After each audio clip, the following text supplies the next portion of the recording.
Charles Fraser. The Vanished Gold. The Adventures of the Elderly Sherlock Holmes. Episode 7. Based on the characters by Sir Arthur Conan Doyle. A Go audio production. It was already late in the evening. Holmes was deeply engrossed in a scientific text on molecular physics, whose main article dealt with the explanation of atomic spectra and black body radiation. He occasionally uttered "quite right" and whilst I leafed through my earlier notes, still unable to muster the courage to write down our latest case. My feelings connected to it were too personal and painful. Hesitantly, I closed my book again and glanced at Holmes. How best could I tear him away from this deadly dull reading material and start a conversation? Probably all my attempts would be doomed to failure from the outset, and it would likely be most sensible if I simply went to bed. The sudden knock at our door made us both look up. I shot Holmes a surprised glance before he responded. "Come in." Alice entered, followed by a well-dressed elderly gentleman who appeared to be in his mid-80s. "I apologise for the late disturbance, Mr. Holmes, Dr. Watson," said Alice, and continued justifyingly. "But this gentleman here urgently wishes to speak with you." "That's quite all right, Alice," said Holmes, reaching for his walking stick and rising sluggishly. Alice took her leave, and the unknown man approached us, extending his hand. "Please forgive my late arrival at this ungodly hour. If you permit, I would like to introduce myself. My name is Adam Huxley." "Please do take a seat, Mr. Huxley." Holmes gestured towards the empty chair and settled back into his armchair. "What can I do for you?" "It's about my gold. It has vanished without a trace," Mr. Huxley burst out. "Stolen from the bank?" I asked, irritated. "No, certainly not. At my house." Huxley shook his head in despair. "What is the value of the missing gold?" Holmes asked matter-of-factly. "About £500,000, replied Mr. Huxley. My mouth fell open at this horrendous sum, but not Holmes's. "And what form was it in? Jewellery?" asked Holmes. "Oh no, gold bars. 100 of them," exclaimed Mr. Huxley. 100 pieces? Where on earth does one keep those? Certainly not under one's pillow, I exclaimed in astonishment. Holmes also looked intently at Mr. Huxley, waiting for an answer. The elderly Mr. Huxley fidgeted nervously in his uncomfortable armchair. "In the adjoining room of my office." "Ah, secured by armoured steel, locked and bolted 5 times over, wrapped in barbed wire and hidden behind a life-sized painting," I said. Holmes shook his head. "Watson, your imagination is a sheer delight." Then Holmes addressed Mr. Huxley. "Please describe the storage of the gold to me in as much detail as possible."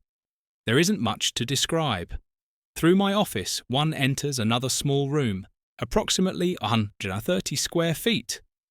The door to it is located behind my desk on the left. It's a perfectly ordinary door that can be locked with a completely normal key. And most of the time, the room is indeed kept locked." "Well, you must be joking," I burst out. "You're storing £500,000 worth of gold at home in a small room, sometimes locked, sometimes not. Do you live alone, and is your estate like Alcatraz?" "I live in Mayfair. My dear wife sadly passed away a few years ago. I also had to bury my only son, along with his wife. Their 3 children remained and still live with me today. 1 grandson and 2 granddaughters." "I assume you have domestic staff?" asked Holmes. "Not many anymore. I've downsized my household as much as possible. Only the cook, a maid, the butler, and 2 stable hands and yardmen remain in my service." "So let's summarise. 8 people live in your household, 9, including yourself. The missing gold consists of 100 bars. I presume they're 12.5 kilograms bars?" Mr. Huxley nodded. "Right. Each of these bars contains 400 ounces. At the current gold price of 15.52 per ounce, that amounts to slightly more than 620,000. Holmes finished his insightful summary and continued. "And now, please explain to me when you noticed the disappearance of your gold and why you're calling on me so late this evening. Actually, I had to realise over 2 weeks ago that my family treasure had vanished without a trace.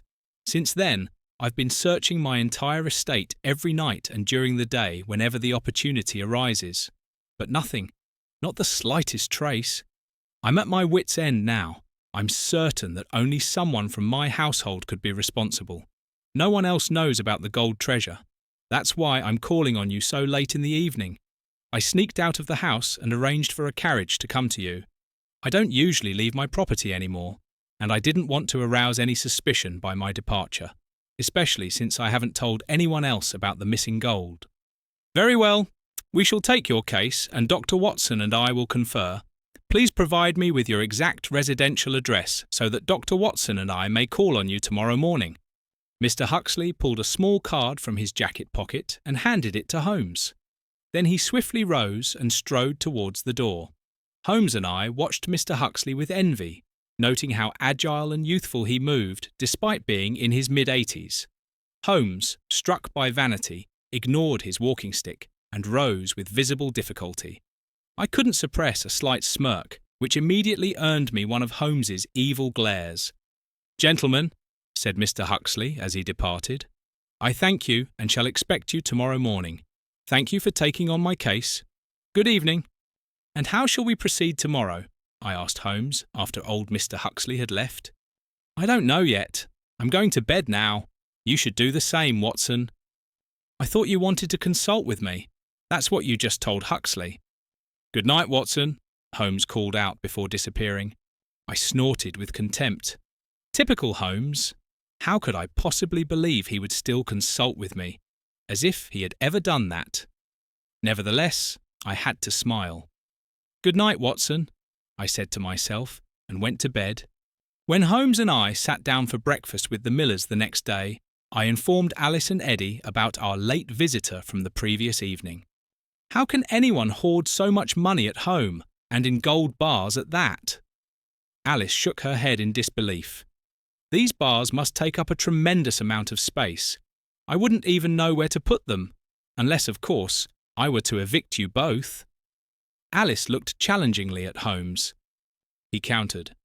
"Or you could let us stay here and use the money to buy yourself a proper house." "Touché," Alice grinned.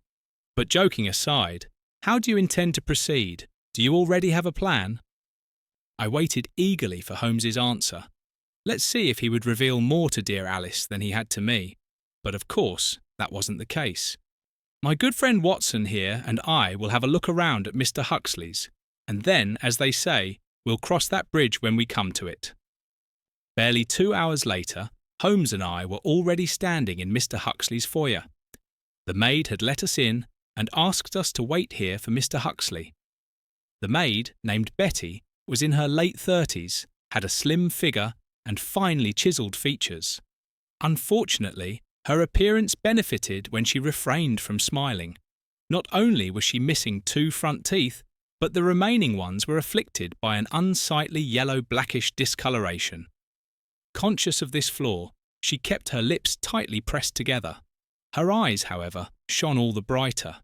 We did not have to wait long before Mr. Huxley appeared, looking as fresh and agile as when we had met him yesterday evening. Holmes automatically began to ease the pressure on his walking stick and stopped leaning on it. "How lovely to see you here, gentlemen," Mr. Huxley greeted us. "If you would be so kind as to follow me to my office. Oh, and Betty, would you be so kind as to bring us a cup of tea upstairs?" Betty gave a slight curtsy, and Holmes and I followed Mr. Huxley upstairs to the first floor, where his office was located. My gaze immediately fell upon the locked door behind his desk. "Do take a seat, please," Mr. Huxley urged us. Betty then appeared with the tea. Holmes took a small sip of the hot brew before rising and saying, "Might we have a look at your gold vault?" "But of course." Mr. Huxley rose immediately, pulled a standard key from the bottom drawer of his desk, and unlocked the door. "Do you always keep the key in your desk drawer?" I asked. Huxley nodded. "Is this drawer usually locked?" Mr. Huxley shook his head. "You see, Mr. Watson, my grandchildren and our servants are a well-coordinated team.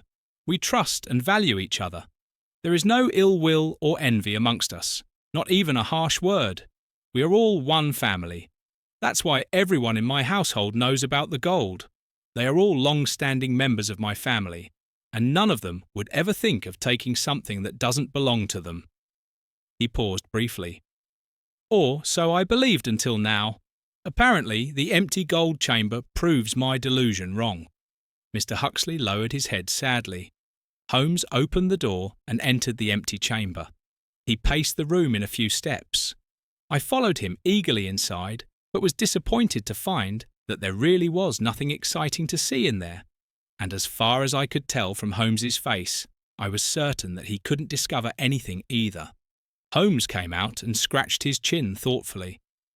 "Mr. Huxley, have you had any strangers in the house lately? Workmen, visitors, or anything of that sort?" Mr. Huxley shook his head. "And, as you already mentioned, you are always at home and rarely leave the house. Was this also the case in the days before you discovered that your gold was missing?" The old Mr. Huxley denied this question as well. "Very well," said Holmes. "Then we really must assume that we shall find the perpetrator among, as you so aptly put it, family. Could you please arrange for all members of your household to gather in the drawing room? I would like you to introduce me to everyone. Then I shall request to speak with each of you individually." "But of course, Mr. Holmes." Mr. Huxley immediately reached for the bell, and shortly afterwards Betty appeared. "Betty, please tell me, are my grandchildren present, and the two lads as well?" Betty nodded eagerly. "As far as I know, yes, sir. Zachary has just returned from whatever he was doing, and Tony is still in the stable, but I can quickly send for him." "Please do that, Betty. Everyone is to meet in the drawing room at once." Holmes and I had already made our way to the sumptuously furnished drawing room and settled ourselves on a comfortable-looking sofa.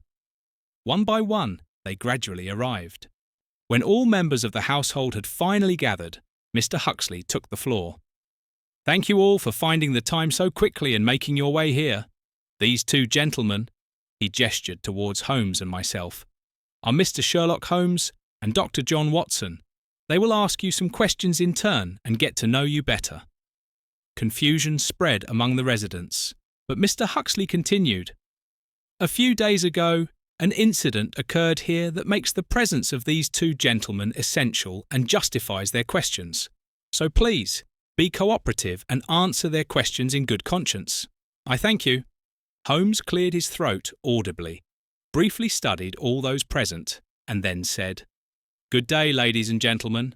As you have already been informed, I am Mr. Holmes, and this is my partner, Dr. Watson. I would like to begin immediately without further ado." Then Holmes pointed to a well-dressed young man in his mid-30s. "Am I correct in assuming that you are Mr. Huxley, Jr.?" "Yes, that would be me, sir," he replied amiably.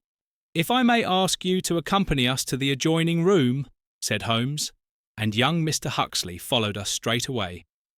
The adjoining room was somewhat smaller and furnished in an exceedingly cosy and tasteful manner.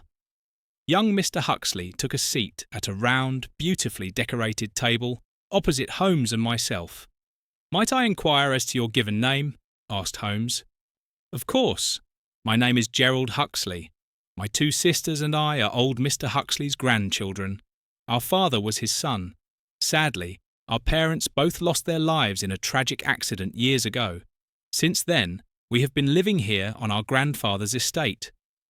"I am already aware of that. Do you have a good relationship?" asked Holmes. "Oh yes," Gerald Huxley beamed. "My grandfather is truly a kind-hearted man. But if you'll permit me to ask, what incident are we actually talking about? I haven't noticed anything of the sort in the past few days. Should I be seriously worried?" "Are you aware of the gold that your grandfather keeps in the room in his office?" "But of course, that's no secret," replied Gerald Huxley. "Well, it has disappeared," said Holmes. "Disappeared?" young Huxley repeated in disbelief. "But where on earth could it have gone? One doesn't simply stroll out the door with 100 gold bars." "Quite right, and that's precisely what my colleague and I are here to find out. Have you noticed anything unusual lately? Has anyone been behaving strangely?" I said. Gerald Huxley seemed to only truly notice me now, and stared at me in bewilderment. "No, nothing of the sort." Holmes nodded approvingly. "Mr. Huxley, what does your daily routine look like here on the estate? Would you mind describing it to me?" "You don't actually think I had something to do with the theft, do you?" asked Gerald Huxley, horrified. "No, I don't believe that," Holmes reassured him. "But I need to get a better insight into the daily routine here, and that includes your perspective. To be honest, I enjoy my life. My grandfather owns a successful company and various rental properties and storage facilities. My two sisters and I want for nothing. Usually I get up early in the morning and start with a hearty breakfast. Then I go for a morning horse ride, after which I study for my degree, which I'm only pursuing for respectability's sake, really just for fun. I have various hobbies, such as woodland walks, fishing, reading and music. That's about it, really. Mr. Huxley, please excuse my indiscreet question, but what about your marriage prospects? Is there someone special? I mean, a handsome, charming young man from a respectable and secure background. Surely the ladies must be falling at your feet." Gerald Huxley blushed. He began fidgeting with his fingers and shifted nervously in his seat. "Well," he said hesitantly, "you know how it is. A romance here, another there. Thus far, I'm afraid there hasn't been anyone worth marrying." Gerald Huxley fidgeted with his leather bracelet. "Mr. Huxley, where did you get that lovely bracelet from?" "Oh, this?" Young Huxley raised his right arm. "Oh, I can't say for certain anymore." "That doesn't matter. I'll ask your butler about it," said Holmes. Gerald Huxley's face turned beetroot red. "What do you mean by that, Mr. Holmes?" "Well, he's wearing the same bracelet as you. Perhaps he still remembers where he got it from." Stammered Gerald Huxley, but Holmes interrupted him. "Let's not beat about the bush. You and the butler are lovers." I wouldn't have thought it possible for Huxley's face to turn an even deeper shade of red, but it was possible. "That's nothing you need to be ashamed of. Besides, your secret is safe with us. Isn't that right, Holmes?" "But yes, certainly," Holmes agreed with me. "Mr. Huxley, you haven't yet described to me how you spend your evenings, but I'm fairly well informed about that, so I'll spare you any detailed explanations." "Is there anything else you'd like to know from me?" Gerald Huxley asked meekly. "Thank you, Mr. Huxley, but that will be all. You may return to your daily affairs now. We are finished with you here." Gerald Huxley bid farewell with a crimson face and heavily perspiring. As he closed the door behind him, I said to Holmes, "I don't think we have found our perpetrator yet, but you have managed to expose an innocent homosexual. Well done, Holmes. Do spare us both your sarcasm, and please show in Huxley's sister. Thank you, Watson." A few moments later, I returned to the cosy side room with one of the sisters to Holmes. "If I might first ask for your full name," Holmes began. "My name is Annabel Huxley," the sister replied emotionlessly. I believe she was somewhat younger than her brother Gerald. She too was properly dressed, even though she apparently didn't place much importance on it. Annabel Huxley was surrounded by a depressing aura, and she had an unmistakable smell of alcohol about her. Judging by Holmes's expression, he had just caught a whiff of it. "Mrs. Huxley, to answer your question right away, a few days ago your grandfather's gold vault was robbed," said Holmes. But Annabel Huxley remained unimpressed and didn't bat an eyelid. "Have you noticed anything unusual regarding this matter, or has anyone in your circle perhaps behaved differently than usual?" "No, Mr. Holmes, I haven't noticed anything, and I don't know anything about a gold robbery. I'm afraid I can't help you." Annabel Huxley was already about to leave, but Holmes held her back. "That's quite all right. Please, at least give us some insight into your daily routine." Skeptically, Annabel sat down again and appeared thoughtful. "There's nothing specific. I get up, read a lot, go for walks, help a bit with the housework and with the horses, eat, keep my grandfather company, drinks a glass or two of the strong stuff," I added silently. Holmes could read me like an open book, and this train of thought evidently did not escape him either. He pursed his lips and raised an eyebrow while giving me a tight-lipped nod. May I ask you the same question about your marriage prospects that I already asked your brother? I have none. Annabel's answer was short and to the point, too brief for Holmes, who pressed further. There was never anyone in your life. Come now, you can't expect an old man like me to believe that. A beautiful young woman like yourself. And Holmes was right. Annabel Huxley was truly a sight to behold. If it weren't for this deeply melancholic aura that surrounded her, from which she seemingly couldn't break free. Yes, of course, she spoke hesitantly. There was someone once, but that's in the past and long ago. What happened then? Holmes wanted to know. We were going to get married. We were even engaged. I loved him. Then she fell silent. Has he passed away? Your fiancé, I mean? I asked sympathetically, painfully aware once again of my own loss. No, I believe he's quite well. Did you want children? Asked Holmes. Holmes, how indiscreet, I scolded him, until I suddenly noticed how Annabel's eyes were welling up. A tear trickled down her ashen cheek. Holmes took her hand comfortingly. You were pregnant and lost the child, didn't you? Annabel's tears now flowed ceaselessly, as if all the floodgates had burst open. You are young, you are beautiful, and you have heart. Don't throw your life away. Don't give yourself over entirely to grief. That serves no one. Dare to make a fresh start and find happiness before it's too late. Annabel looked up and gazed deeply into Holmes's eyes. Take an old man at his word and believe me. He squeezed her hand firmly once more. We're finished here. Rest now, my dear, and promise me one thing. From now on, do without the occasional glass or two.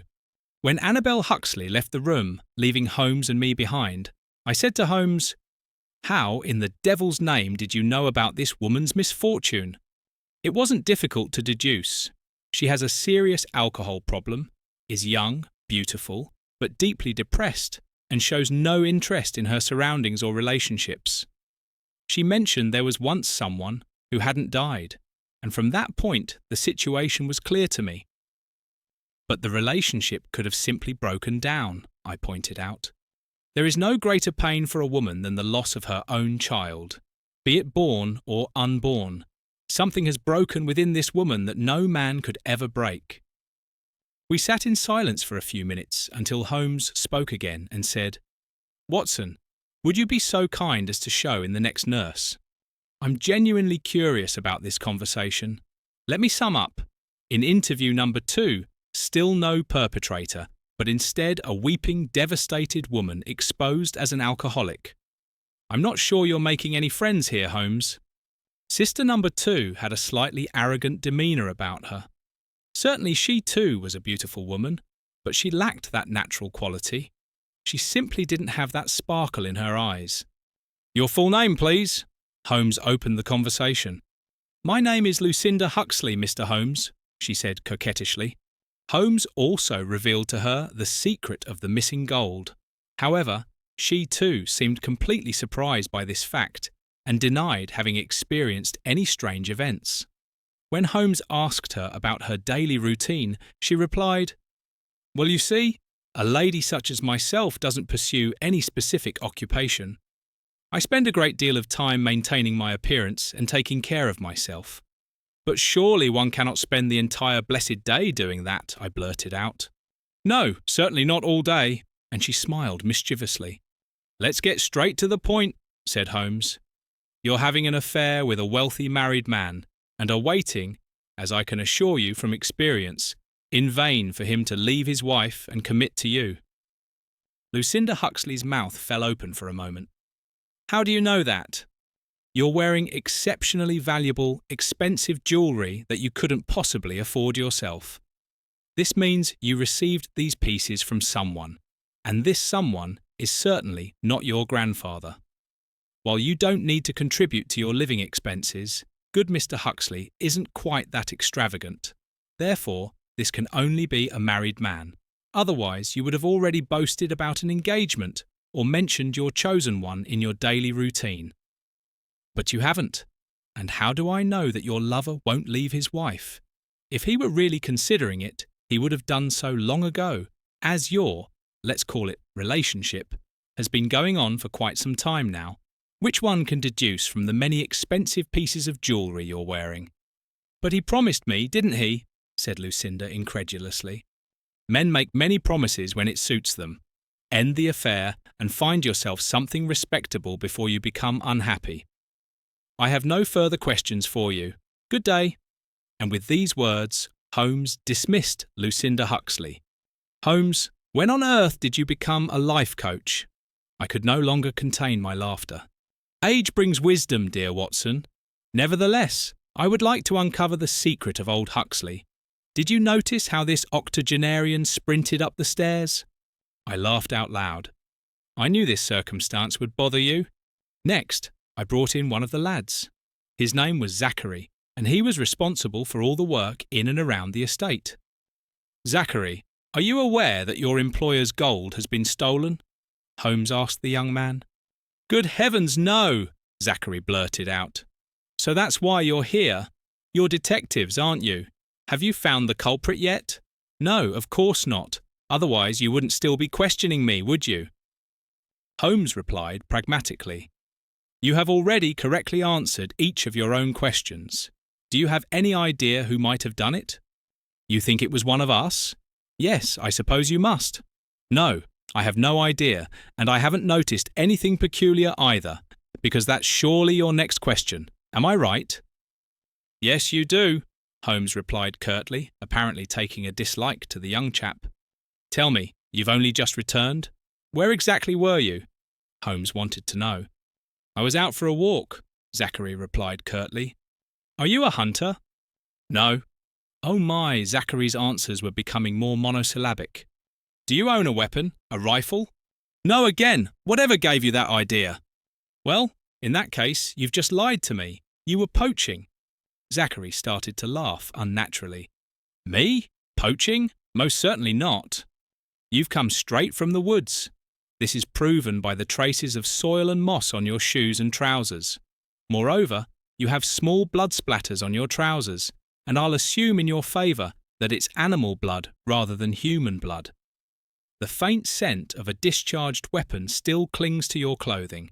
Additionally, you're wearing what appears to be a fox's canine tooth as a pendant around your neck. Based on the evidence I've gathered and your previous statements, I dare say you've already committed the crime of poaching today. Pah! I must say, exclaimed Zachary, you truly are a master of your craft. You should know, I absolutely love detective novels. It's one of my passions.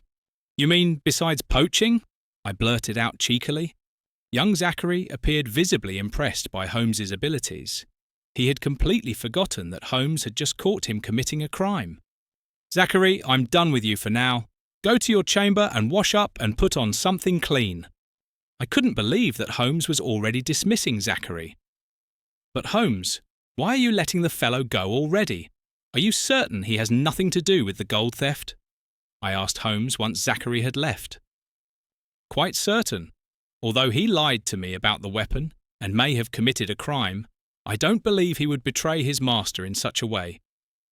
An honest criminal, you mean? We shall see what the next round of interviews reveals. Otherwise, we might have to revisit Zachary after all. Next, it was young Tony's turn. Holmes also confided in him about the gold theft incident, and he too seemed visibly outraged about it. But he couldn't provide any further insights either. What duties do you have here on the estate? Holmes wanted to know from Tony. Strictly speaking, I'm the stable boy. That sounds rather negative coming from you, Holmes observed. No, not at all. I enjoy looking after the horses. Besides, I also help Zachary when he's in a pinch. Do you get along well, you and Zachary? Yes, just like with everyone else. Zach and I simply spend a lot of time together since we're about the same age and share common interests. So you also like to roam through the forest without permission? Why without permission? Anyone can go into the forest whenever they fancy, said Tony. So either this Tony was an excellent actor, or he genuinely knew nothing about his friend's poaching activities. Which mutual interests are you referring to then? Holmes pressed. We tinker around a lot together, fix things, and just while away the time. What is your relationship with your own family like? if you spend your leisure time here on the estate as well?" Suddenly, young Tony's voice grew a bit quieter. "I haven't got any family left. My mother died right at the start of the Spanish flu. I was already too old for the orphanage, so they took me in here and I started looking after the horses." "Why did you end up here of all places?" Holmes inquired. The cook at the time, God rest her soul, apparently had connections to the orphanage. "May I ask about your plans for the future?" "Oh, there isn't much to tell," said the young man. "But surely you must have some prospects. Isn't there a young lady you're fond of?" "No," Tony replied coldly. "Unlucky in love," I chimed in. And then I had a flash of inspiration. "Surely not one of the Huxley sisters?" Tony grimaced, which only strengthened my suspicion. "Annabel or Lucinda? Tough choice. I wouldn't know which of the two I'd prefer." "The one self-centered with rudimentary intellect," I added in my thoughts. "The other, a beautiful but nonetheless alcoholic woman." "I think we can end your questioning, Tony," Holmes stated clearly. "I wish you all the best." The next in line was the very corpulent Mrs. Fitzgerald, the house cook. "Mrs. Fitzgerald, the reason we wish to speak with you is the fact that your employer's gold has been stolen." Mrs. Fitzgerald turned deathly pale with shock, then visibly began to sweat profusely. Her face changed from initially chalk white to lobster red. For a brief moment, I almost felt compelled to check her vital signs. Mrs. Fitzgerald's agitation soon subsided as she sat there, pondering intently about any peculiarities. But no, she too couldn't confirm any unusual occurrences. Then suddenly, something seemed to strike her. Her pulse visibly began to race. Her face changed colour once again, and she started speaking hastily. "Now I've got it, Mr. Holmes. Now I know where I've heard your name before. You're that master detective who solves every case and catches all the criminals. No case is too tricky for you. No secret is safe from you."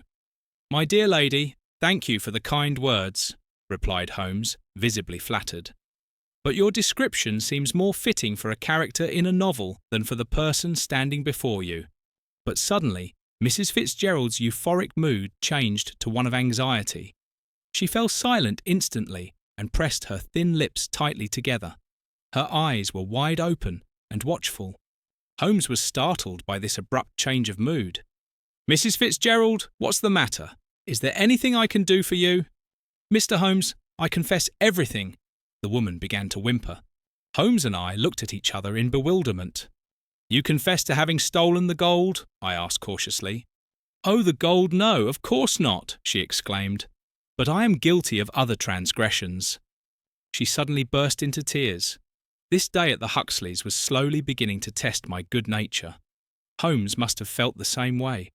"But in heaven's name, what have you done, my good woman?" he said. "Yes, I confess. I admit it," she exclaimed theatrically. Out of spurned love and a broken heart, I spat in unsuspecting Bobby's soup and served him dog food. Now she too wept uncontrollably and pleaded, "May I be forgiven and not punished too harshly? Besides, I have confessed. Please, Mr. Holmes, put in a good word for me." Holmes kept a straight face while I felt as though I was about to burst inside. "Dear Mrs. Fitzgerald, you really needn't worry yourself," I tried to reassure her, though it took every ounce of my strength not to burst out laughing. Should I tell poor Mrs. Fitzgerald the real reason for Bobby's dismissive behaviour? Something akin to my medical oath of confidentiality crossed my mind, and I decided against it. "Watson, do something," I heard Holmes implore.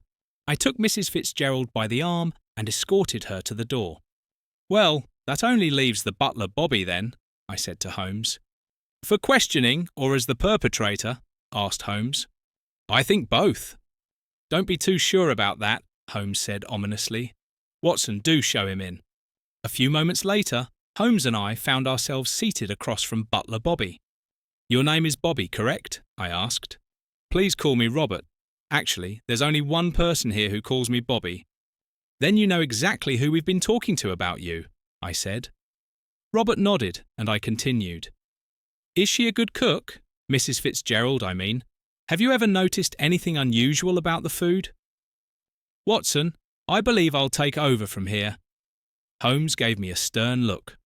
Robert, how long have you been working here at the Huxleys' residence? The butler pondered briefly before answering. That would be almost exactly 15 years now. Then you must surely know about the gold that Mr. Huxley has stored in the side room of his office? But of course, everyone in the house knows about it. I've seen it quite a few times myself. Mr. Huxley can be rather careless about locking the door, and whenever it was left open, I made sure to point it out to him. Then you must have certainly heard that said gold has been stolen. What? Good heavens! No, I didn't know that. Well, now you know. Please think carefully. Have you noticed anything unusual in the past few days? Has anyone behaved strangely? Were there any strangers in the house? After a brief moment, Robert replied, No, sir, nothing of the sort.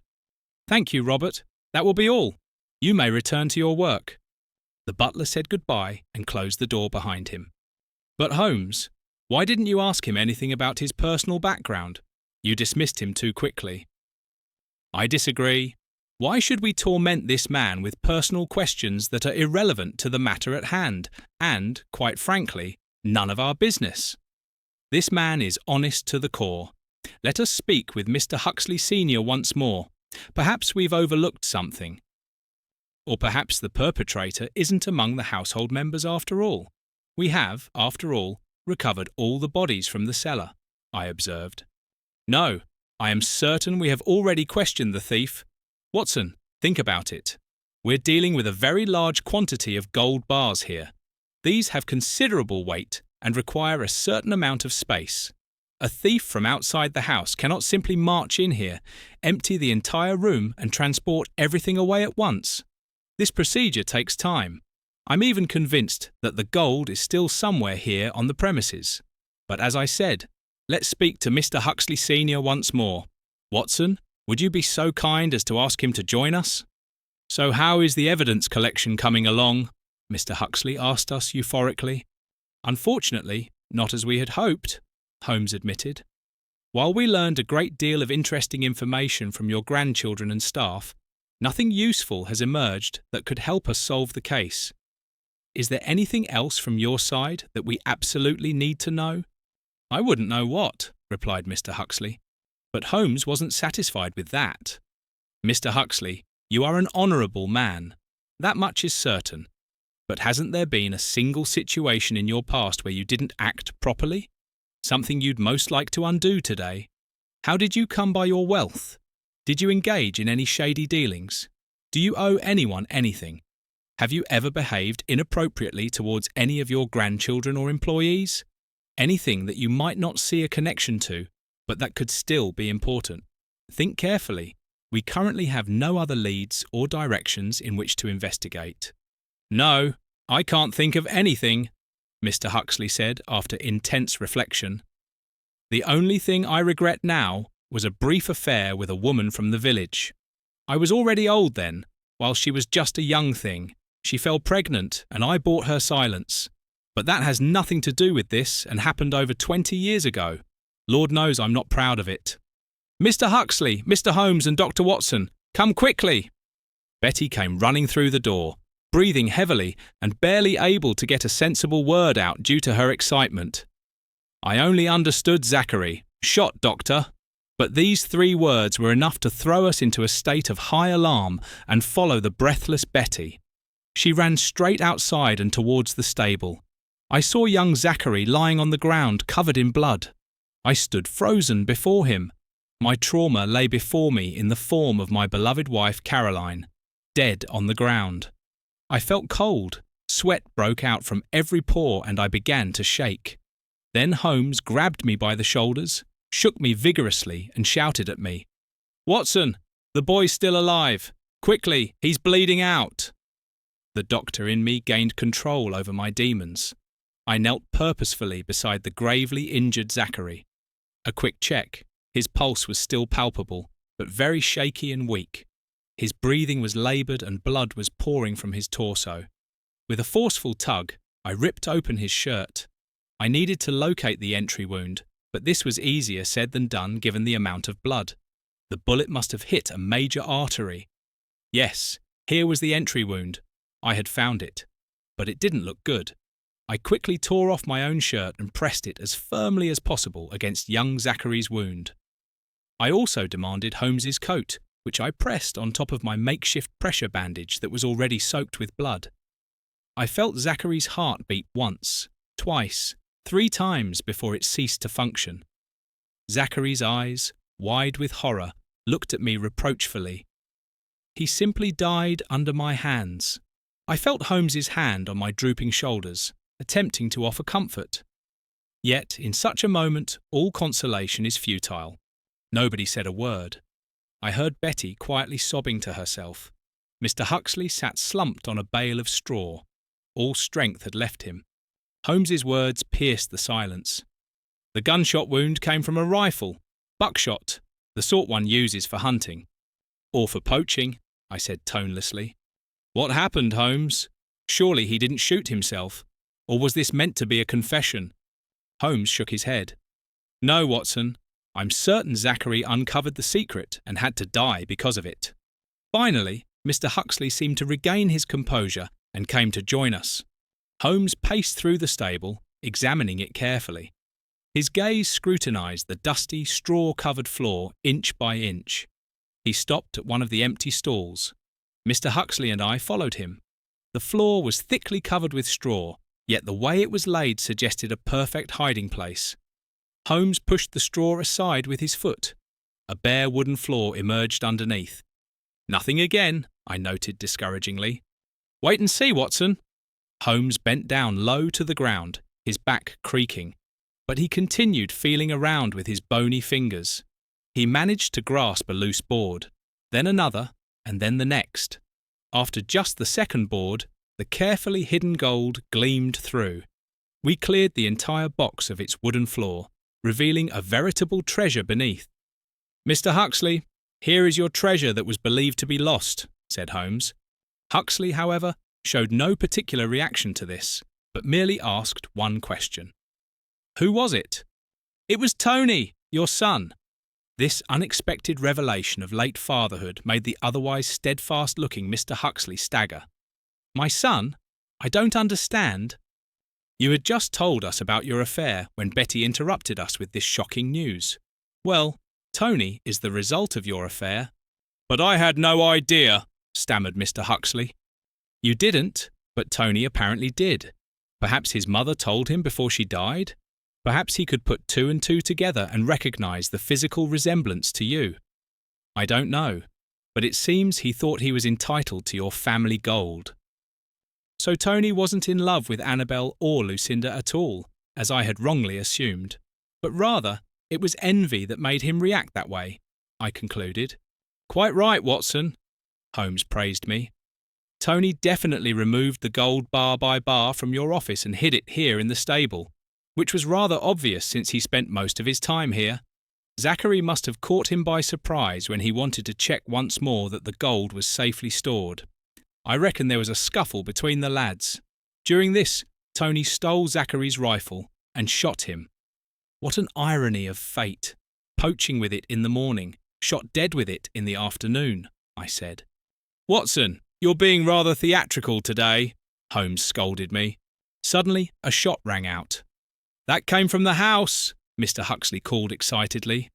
We hurriedly ran back to the residence, where Robert, the butler, was already approaching us with a chalk-white face. What has happened? Cried Mr. Huxley. It's Tony, stammered Robert, in your study. We hurried up the stairs to the first floor, but the office was empty. Here, I called. Tony was lying dead in the office's adjoining room, where just a few days ago the family gold had been stored. Slowly, Mr. Huxley walked towards Tony and gently knelt beside him. He didn't dare touch him, but simply stared at him. 2 dead boys. And for what? For gold, for a family treasure. But what good is the greatest treasure of gold if it destroys the true treasure, the family? You were listening to Charles Fraser, The Vanished Gold. The Adventures of the Elderly Sherlock Holmes. Episode 7. Based on the characters by Sir Arthur Conan Doyle. A Go audio production.